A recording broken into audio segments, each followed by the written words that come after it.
All right, everybody, karibuni sana to the show. And once again, this is Full Circle with Joyce for those of you who are just joining us. And we're just here with my next guest. I'm going to be introducing her shortly. But just before I do, I also want to send out some more shout outs because you guys are the fam. And I do appreciate every single one of you for, keeping it locked right here on Full Circle with Joyce and engaging with me. It's really comforting to know that I'm not sitting here by myself talking to myself, okay? So let me just read some of the feedback that I have from you guys.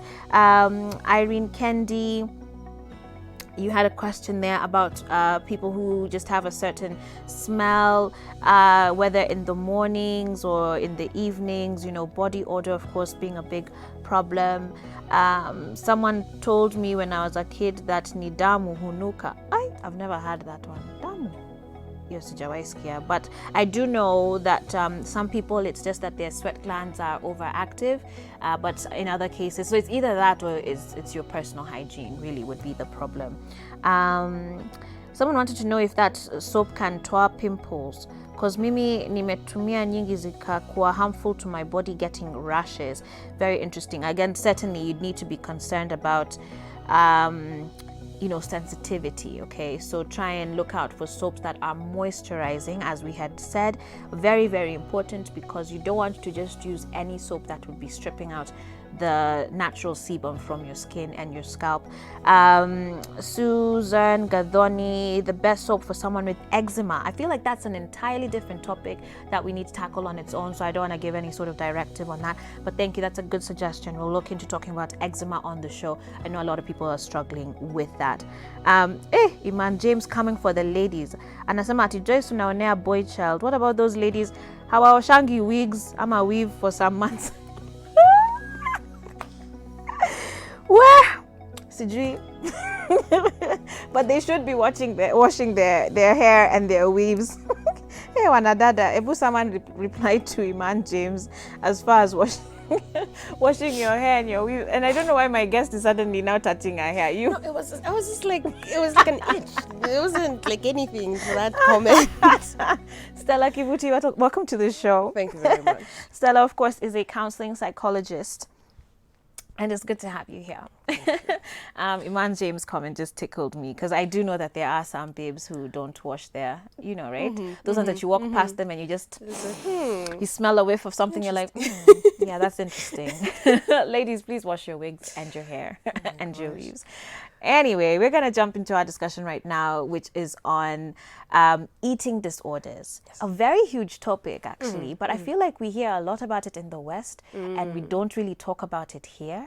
But I know it happens here. I'm 100% sure it happens here as well. Is that a fair assumption? Yes, it is. Most countries that have any attachment to the West or have been exposed to that kind of culture will definitely have some remnants of things that affect it. For example, if you're looking at celebrities and you're saying this is a perfect body and you need to be slim, even if you're looking at the modeling industry, you'll be told you're too big, you need to get smaller. And already you feel like, I'm already small enough as it is. So now that takes a psychological toll that can build into an eating disorder. Absolutely. So let's define eating disorders then. What exactly are we talking about?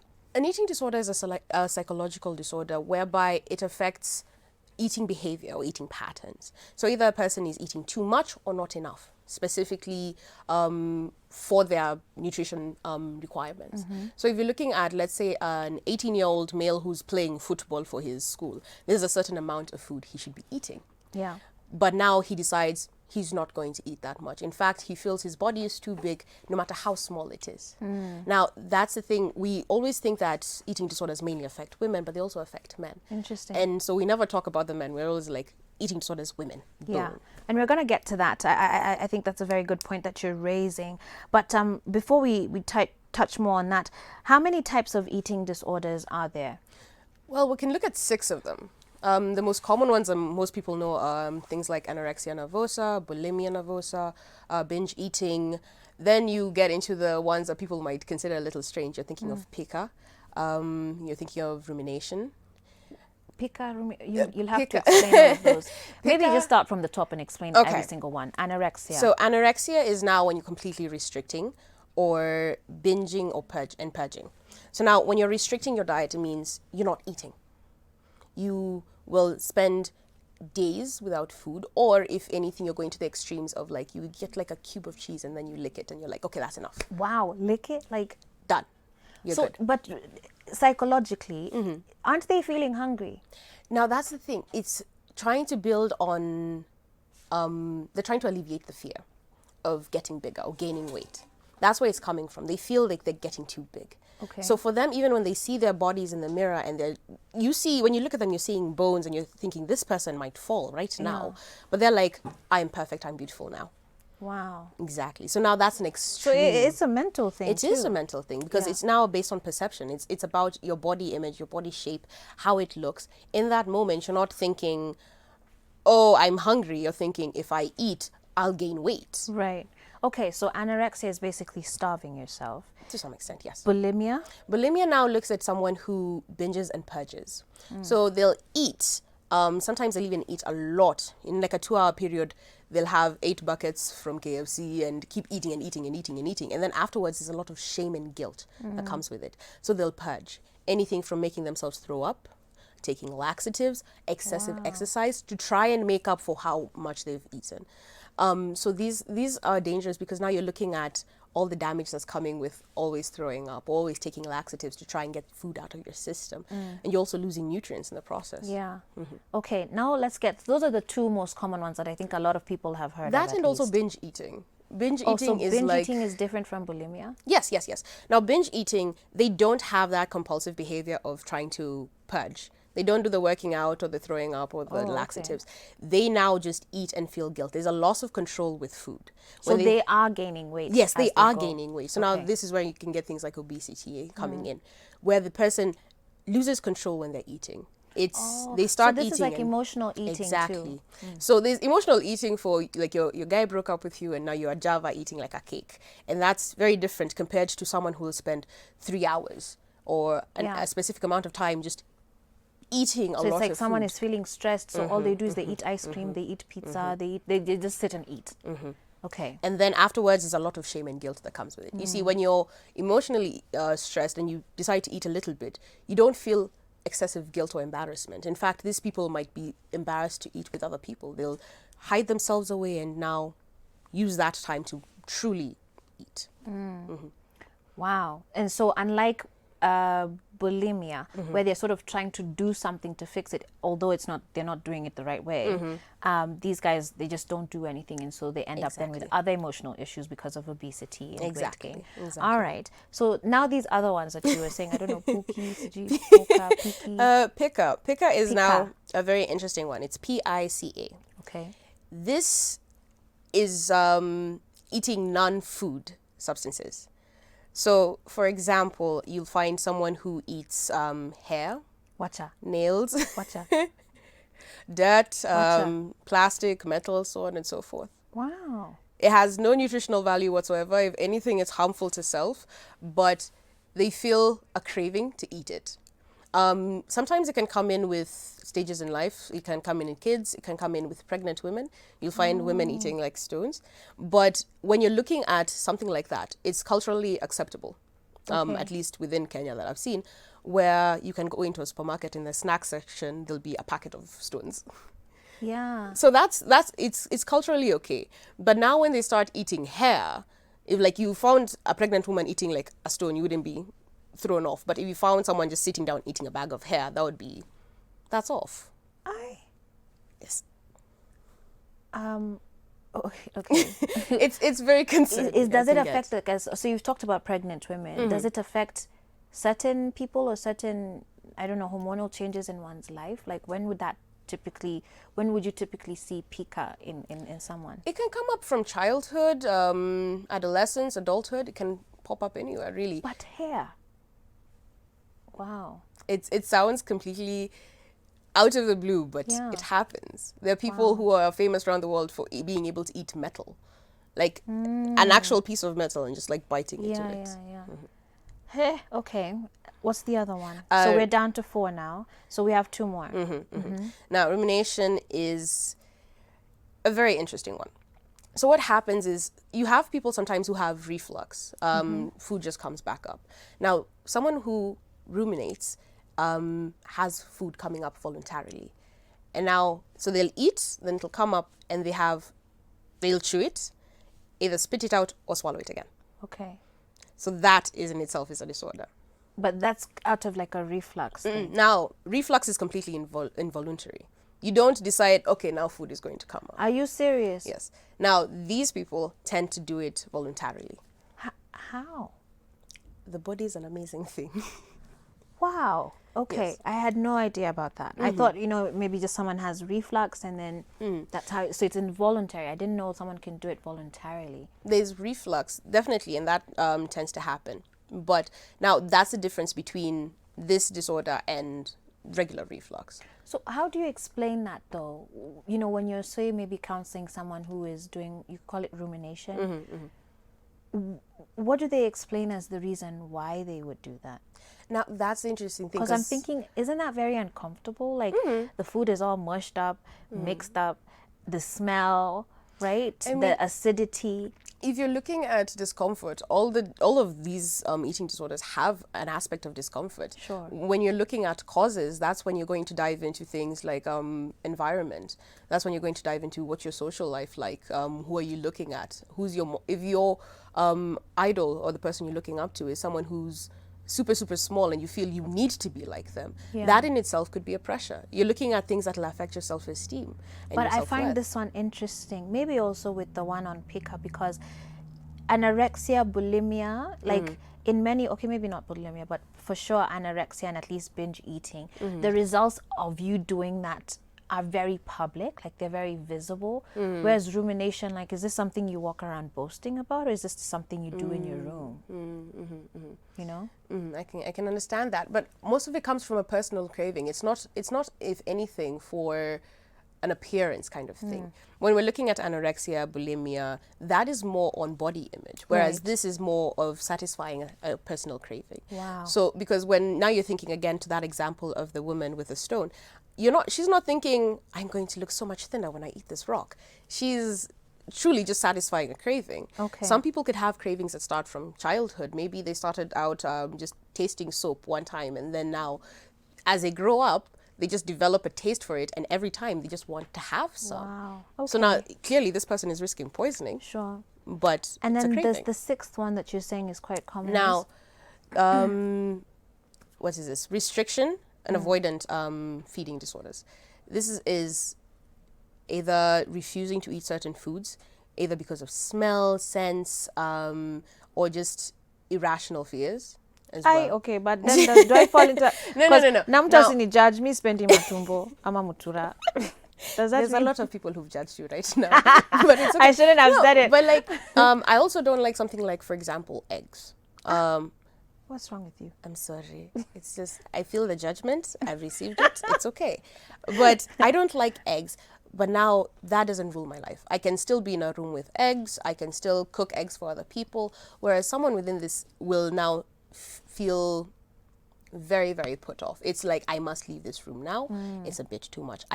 They try and avoid the food at all costs or restrict. So even diet-wise, they'll try and plan schedules specifically for their food. And if they miss it, that's a whole other stressor in itself. Right. Okay. And you wouldn't put like being a vegan in that? No. Yeah. Surprisingly, there is another section that's looking at that. It's not been fully categorized as a disorder. What was it? Orthorexia or something of the sort. Whereby now it's someone who's obsessed with eating healthy. So much so that they could completely cancel out food groups just to feel like they're healthier. Okay. But it's not classified just yet. Okay, well, we're going to take a short break right now, but I'll be back after the break with Stella Kivuti.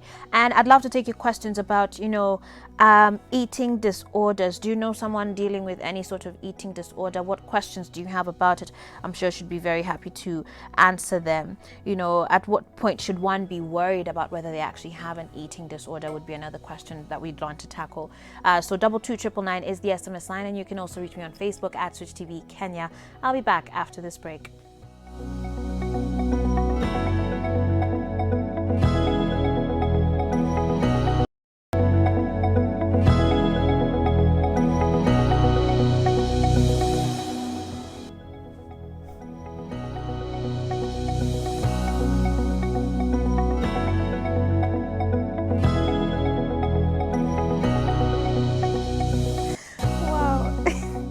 I'm laughing at some of the comments that I'm receiving on our Facebook page at Switch TV Kenya.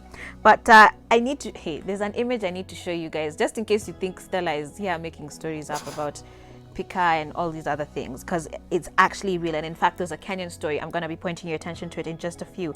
But let me just first read some comments here.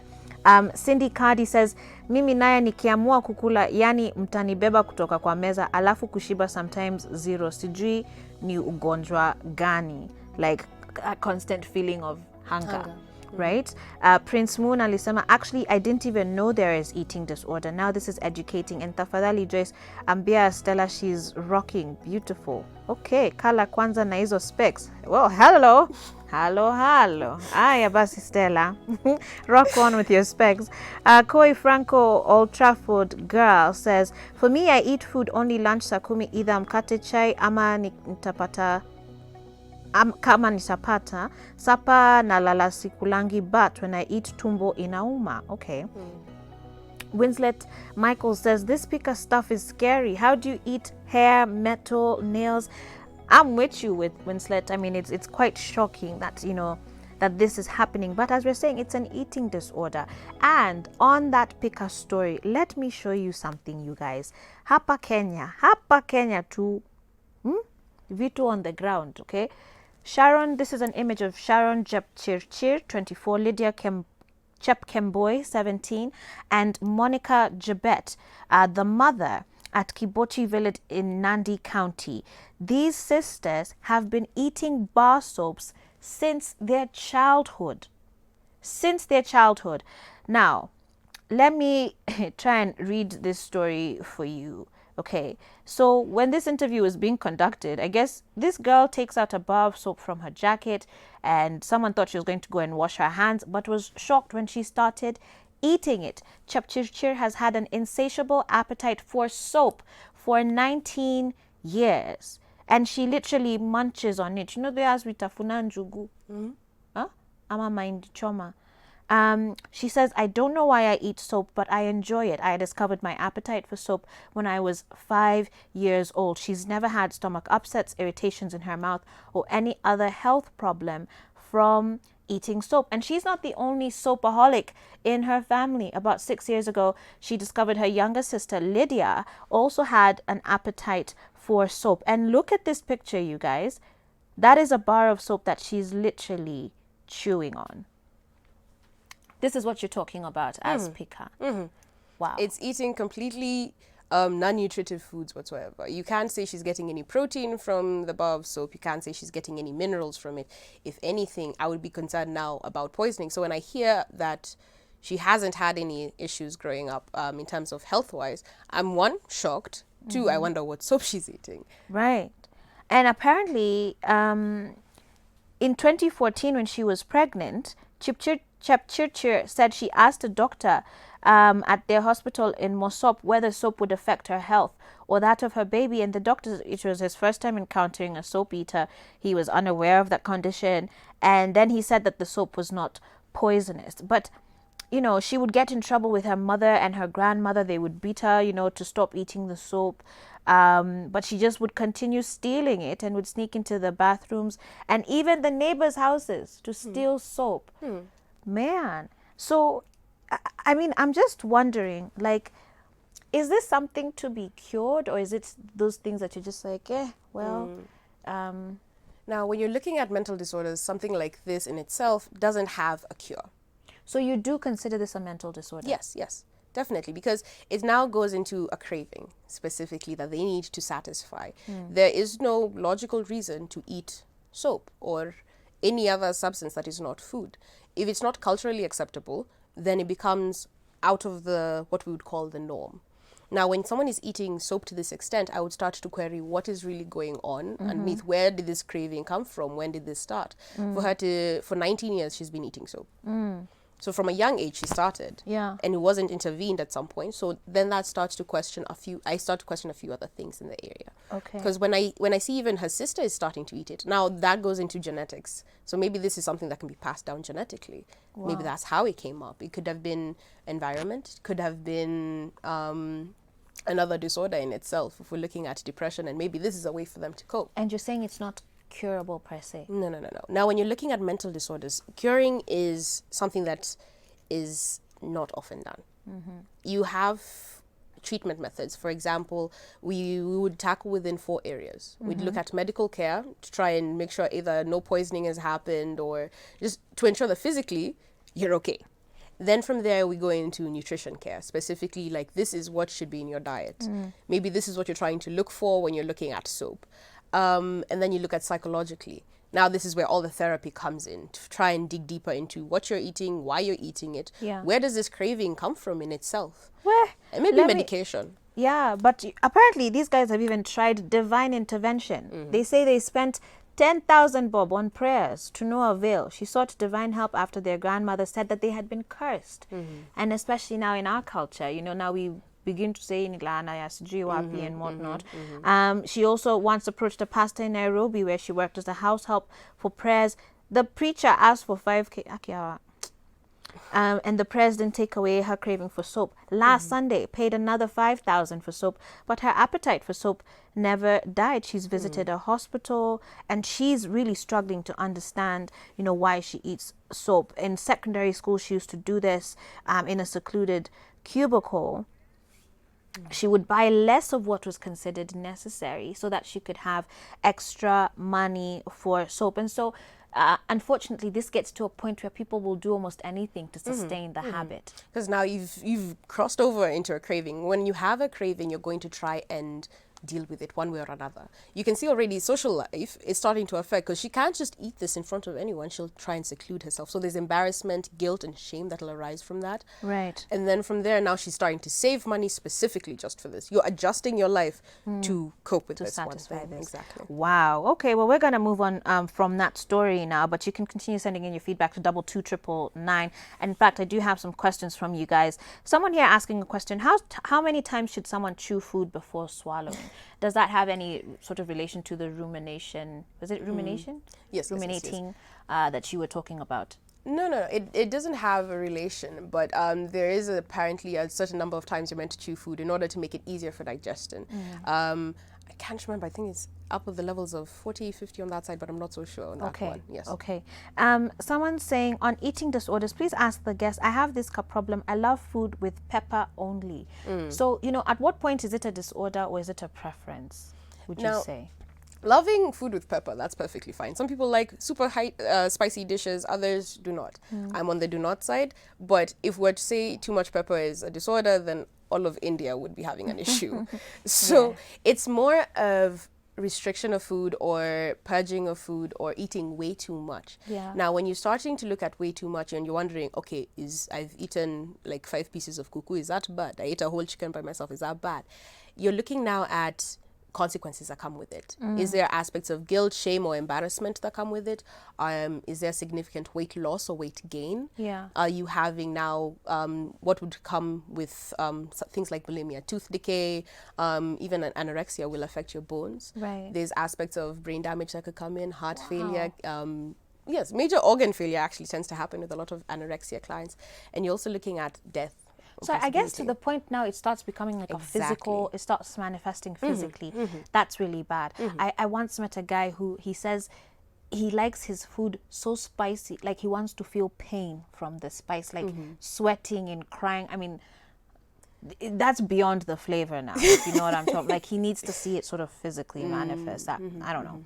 But anyway, another question here from Favor saying, I think I have the avoidant kind of disorder because I tend to avoid so many foods. However, I'm uncomfortable with it because I'm very slender and I'd love to gain weight, but it's a struggle. How do I overcome this?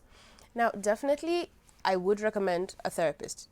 I feel like everyone should have a therapist. That way, at least, you can see if psychologically there's anything that's actually popping up.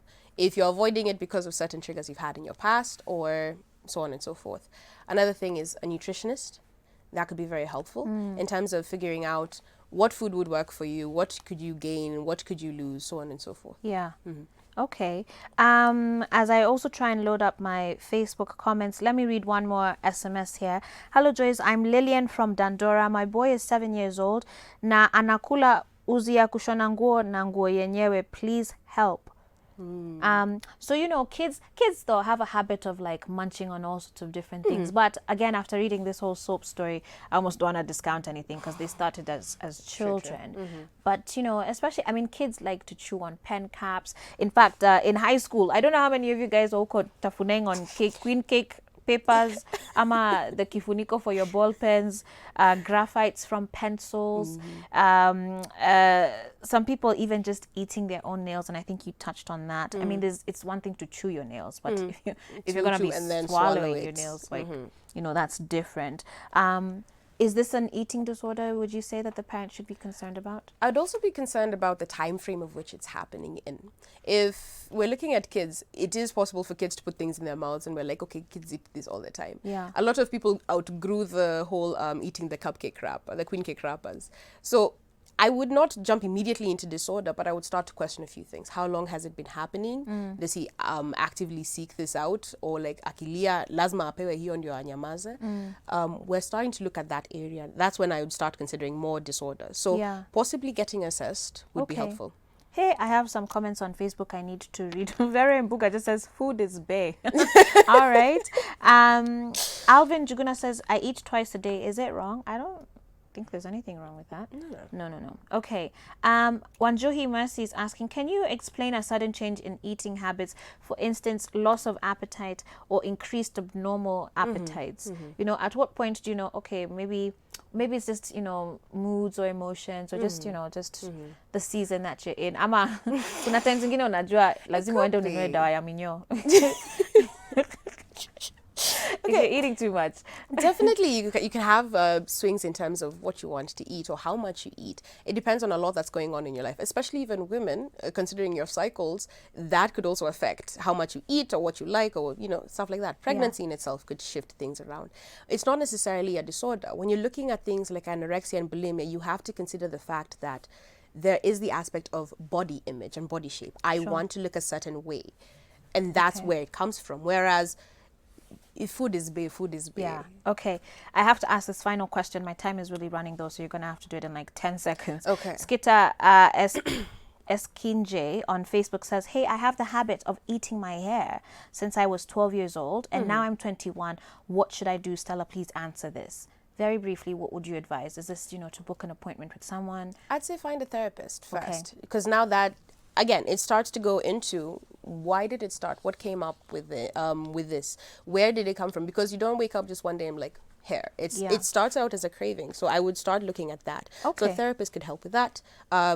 Doctors could also help physically to figure out if anything has happened in terms of internal. If they want to get in touch with you, how do they find you?